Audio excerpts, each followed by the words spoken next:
Hi everyone, ಚಪ್ರದ ಅವರೆಕಾಯಿಂದ simple ಆಗಿ ತುಂಬಾ ಟೇಸ್ಟಿಯಾದ ಒಂದು ಡ್ರೈ ಪಲ್ಯ ಹೇಗೆ ಮಾಡೋದು ಅಂತ ತೋರಿಸ್ಕೊಡ್ತಾ ಇದ್ದೀನಿ. ಚಪಾತಿಗಂತೂ ಒಳ್ಳೆ ಕಾಂಬಿನೇಷನ್ ಆಗುತ್ತೆ.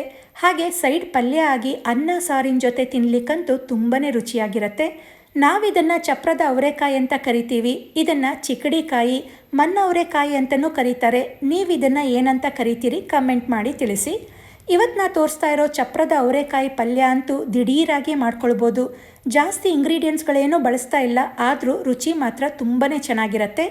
ಈ ಚಪ್ರದ ಅವರೆಕಾಯಿ ಪಲ್ಯ ಮಾಡೋದಕ್ಕೆ ಅರ್ಧ kg ಚಪ್ರದ ಅವರೆಕಾಯಿಂದು ಸೈಡ್ನಲ್ಲಿರೋ ನಾರನ್ನೆಲ್ಲ ತೆಗೆದು ಒಂದು ಅವರೆಕಾಯಿಯಲ್ಲಿ 2ರಿಂದ 3 ಪೀಸಾಗಿ ಕೈನಲ್ಲೇ ತುಂಡು ಮಾಡಿ ಚೆನ್ನಾಗಿ ತೊಳೆದು ಇಟ್ಕೊಂಡಿದ್ದೀನಿ.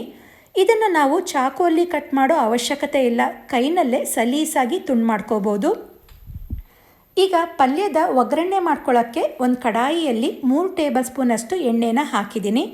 ಎಣ್ಣೆ ಕಾದ್ಮೇಲೆ ಅರ್ಧ ಟೀ ಸ್ಪೂನ್ ಜೀರಿಗೆ ಮತ್ತು ಒಂದು 10 ಬೆಳ್ಳುಳ್ಳಿ ಹೆಸಳನ್ನು ಈ ರೀತಿ ಚಿಕ್ಕದಾಗಿ ಕಟ್ ಮಾಡ್ಕೊಂಡಿರೋದನ್ನು ಹಾಕಿ ಫ್ರೈ ಮಾಡ್ಕೊಳ್ಬೇಕು.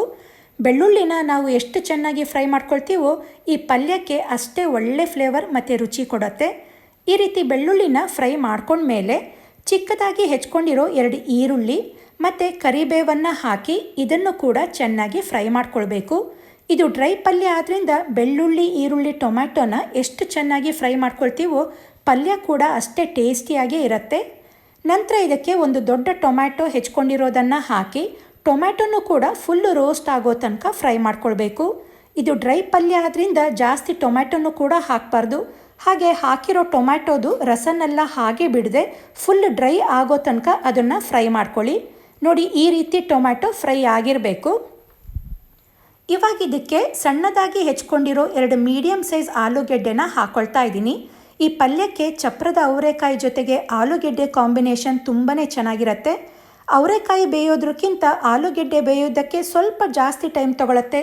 ಆದ್ದರಿಂದ ಆಲೂಗೆಡ್ಡೆನ ಒಗ್ಗರಣೆ ಜೊತೆ ಚೆನ್ನಾಗಿ ಮಿಕ್ಸ್ ಮಾಡಿ ನೀರು ಹಾಕ್ದೇ ಲಿಡ್ ಕ್ಲೋಸ್ ಮಾಡಿ ಸಿಮ್ನಲ್ಲಿ ಒಂದು 2 ನಿಮಿಷ ಬೇಯಲಿಕ್ಕೆ ಬಿಡಬೇಕು.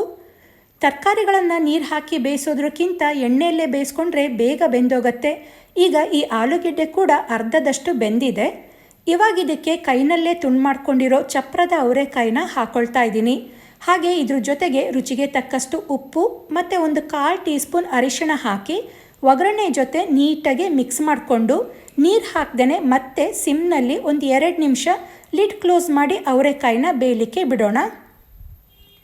ತರಕಾರಿಗಳನ್ನು ನೀರು ಹಾಕಿ ಬೇಯಿಸ್ಕೊಳ್ಳೋದ್ರಕ್ಕಿಂತ ಎಣ್ಣೆಯಲ್ಲೇ ಬೇಯಿಸ್ಕೊಂಡ್ರೆ ತರಕಾರಿಗಳ ಕಲರ್ ಹಾಗೇ ಇರುತ್ತೆ. ಈಗ ಈ ಅವರೆಕಾಯಿ ಕೂಡ ಅರ್ಧದಷ್ಟು ಬೆಂದಿದೆ. ಇವಾಗ ಇದಕ್ಕೆ 1 ಟೇಬಲ್ ಸ್ಪೂನಷ್ಟು ಖಾರದ ಪುಡಿ, ಅರ್ಧ ಟೀ ಸ್ಪೂನ್ ಕೊತ್ತಂಬರಿ ಪುಡಿ, ಹಾಗೆ ಸಾಂಬಾರು ಪುಡಿ ಇದ್ದರೆ ಬರೀ ಒಂದು ಅರ್ಧ ಟೀ ಸ್ಪೂನಷ್ಟು ಹಾಕ್ಕೊಳ್ಳಿ. ಸಾಂಬಾರು ಪುಡಿ ಇಲ್ಲ ಅಂದರೂ ಪರವಾಗಿಲ್ಲ. ಈಗ ಈ ಮಸಾಲೆ ಪದಾರ್ಥಗಳೆಲ್ಲ ತರಕಾರಿಗಳ ಜೊತೆ ಚೆನ್ನಾಗಿ ಹೊಂದ್ಕೊಳ್ಳೋ ಹಾಗೆ ಮಿಕ್ಸ್ ಮಾಡ್ಕೊಂಡ್ಮೇಲೆ ಕಾಯಿ ಬೇಯಲಿಕ್ಕೆ ಎಷ್ಟು ಬೇಕೋ ಅಷ್ಟೇ ನೀರು ಹಾಕಿ ಮಿಕ್ಸ್ ಮಾಡ್ಕೊಳ್ಳಿ. ಇದು ಡ್ರೈ ಪಲ್ಯ ಆದ್ದರಿಂದ ಜಾಸ್ತಿ ನೀರನ್ನು ಹಾಕಲಿಕ್ಕೆ ಹೋಗಬೇಡಿ. ಇದನ್ನು ನೀಟಾಗಿ ಮಿಕ್ಸ್ ಮಾಡಿ ಅವರೆಕಾಯಿ ಪೂರ್ತಿ ಬೇಯೋ ತನಕ ಲಿಡ್ ಕ್ಲೋಸ್ ಮಾಡಿ ಬೇಯಲಿಕ್ಕೆ ಬಿಡೋಣ. ಇವಾಗ ಪಲ್ಯ ಎಲ್ಲ ಚೆನ್ನಾಗಿ ಕುದ್ದಿ ತರಕಾರಿ ಎಲ್ಲ ಚೆನ್ನಾಗಿ ಬೆಂದಿರುತ್ತೆ. ಎಳೆ ಅವರೆಕಾಯಿ ಆದ್ದರಿಂದ ಬೇಯೋದಕ್ಕೆ ಜಾಸ್ತಿ ಟೈಮ್ ತೊಗೊಳ್ಳಲ್ಲ. ಕೊನೆಯದಾಗಿ ತುರಿದಿರೋಂಥ ಫ್ರೆಶ್ ಕಾಯಿ ಮತ್ತು ಹೆಚ್ಕೊಂಡಿರೋ ಕೊತ್ತಂಬರಿ ಸೊಪ್ಪನ್ನು ಹಾಕಿ ಮಿಕ್ಸ್ ಮಾಡಿಕೊಂಡು 1 ನಿಮಿಷ ಬೇಯಿಸ್ಕೊಳ್ಬೇಕು. ಕೆಲವೊಬ್ಬರಿಗೆ ರಸದ ಪಲ್ಯ ಇಷ್ಟ ಆಗಲ್ಲ, ಡ್ರೈ ಪಲ್ಯ ಇಷ್ಟ ಆಗತ್ತೆ. ಅಂಥವರಿಗೆ ಈ ಪಲ್ಯ ಖಂಡಿತ ಇಷ್ಟ ಆಗತ್ತೆ. ಈಗ ತುಂಬಾ ರುಚಿಯಾದಂಥ ಚಪ್ರದ ಅವರೆಕಾಯಿ ಡ್ರೈ ಪಲ್ಯ ರೆಡಿಯಾಗಿದೆ. ತುಂಬಾ ಸಿಂಪಲ್ಲಾಗಿ ಮಾಡ್ಕೊಳ್ಬೋದು, ತುಂಬಾ ರುಚಿಯಾಗಿರುತ್ತೆ. ಚಪ್ರದ ಅವರೆಕಾಯಿ ಇಷ್ಟಪಡೋರಿಗಂತೂ ಈ ಪಲ್ಯ ತುಂಬಾ ಇಷ್ಟ ಆಗತ್ತೆ. ಚಪಾತಿಗೆ ಒಳ್ಳೆ ಕಾಂಬಿನೇಷನ್. ಈ ಚಪ್ರದ ಅವರೆಕಾಯಿ ಪಲ್ಯದ ರೆಸಿಪಿ ನಿಮಗೆ ಇಷ್ಟ ಆಗಿದ್ದರೆ ಕಮೆಂಟ್ ಮಾಡಿ ತಿಳಿಸಿ. ಹಾಗೆ ವಿಡಿಯೋಗೆ ಲೈಕ್ ಕೊಡಿ, ಶೇರ್ ಮಾಡಿ. ನನ್ನ ಚಾನಲ್ನ ಸಬ್ಸ್ಕ್ರೈಬ್ ಮಾಡ್ಕೊಂಡಿಲ್ಲ ಅಂದರೆ ಸಬ್ಸ್ಕ್ರೈಬ್ ಮಾಡ್ಕೊಳ್ಳಿ. ಹಾಗೆ ನನ್ನ ಚಾನಲ್ನ ಫಾಲೋ ಮಾಡೋದನ್ನು ಮರಿಬೇಡಿ. Thank you.